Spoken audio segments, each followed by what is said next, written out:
Τα φυτά και τα λουλούδια χαρίζουν αρώματα, δροσιά και ομορφαίνουν τις βεράντες και τις αυλές μας. Για να τα διατηρήσετε υγιή, απαιτούν τη φροντίδα σας και τακτικό πότισμα. Με τα κοινά πιατάκια γλάστρας μετά από κάθε πότισμα, τα λιμνάζοντα νερά που μένουν σαπίζουν τις ρίζες των φυτών μας και γίνονται εστίες κουνουπιών. Χώματα και νερά πέφτουν παντού. Τα φυτά ξεραίνονται το καλοκαίρι επειδή οι γλάστρες ακουμπούν στο καυτό δάπεδο. Προσπαθήσατε πολλές φορές να βρείτε λύση, τοποθετώντας τούβλα κάτω από τα πιατάκια ή μεταλλικές βάσεις για να ανυψώσετε τις γλάστρες σας. Οι σκουριές όμως σας ταλαιπωρούν και αφήνουν λεκέδες. Απαλλαγείτε οριστικά από όλα αυτά, εύκολα και οικονομικά. Με τα πιατάκια βάσης Easy Green θα ξεχάσετε τους λεκέδες. Το καθάρισμα της βεράντας σας θα γίνει στο εξής εύκολη υπόθεση. Είναι ιδιαίτερα ανθεκτικά σε βαριές γλάστρες και πιθάρια και το κυριότερο, διαθέτουν έξοδο απορροής.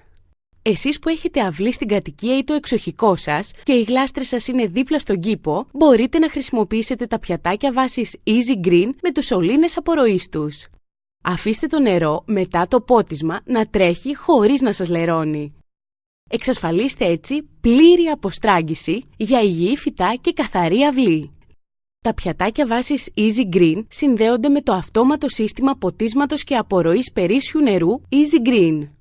Εσείς που έχετε εγκατεστημένο οποιοδήποτε σύστημα ποτίσματος στο μπαλκόνι σας, προμηθευτείτε μαζί με τα μοναδικά πιατάκια βάσης και τον ειδικό αυτοκόλλητο σωλήνα απορροής μόνο με 16 ευρώ.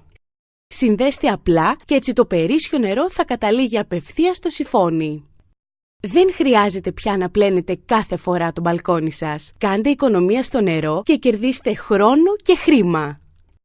Τα πιατάκια βάσης Easy Green θα τα βρείτε σε απίστευτα οικονομικές τιμές σε διάφορα μεγέθη και χρώματα. 6,5 ευρώ το μικρό μέγεθος, 7,5 ευρώ το μεσαίο μέγεθος και 8,5 ευρώ το μεγάλο μέγεθος. Καλέστε τώρα στο 2310 32 40 50 και κάντε τα δικά σας.